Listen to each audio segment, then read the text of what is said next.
Dinas Kehutanan Jawa Barat berkolaborasi bersama UPTD Peternakan Wilayah Jombang Kulon dalam menjaga kehijauan alam di Surade.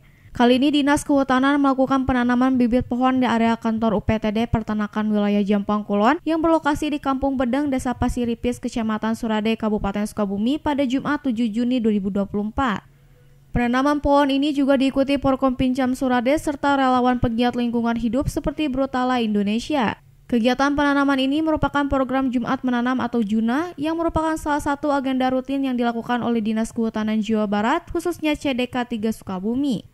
Hal ini juga merupakan salah satu usaha untuk memperbaiki kondisi lingkungan karena dampak perubahan iklim yang sangat nyata dan dirasakan dampaknya oleh masyarakat Indonesia dan dunia.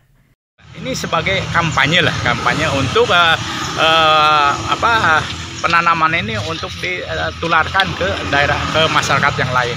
Jadi untuk khususnya untuk penutupan lahan di wilayah Dinas Kehutanan Provinsi atau di Jawa Barat aja Pak gitu.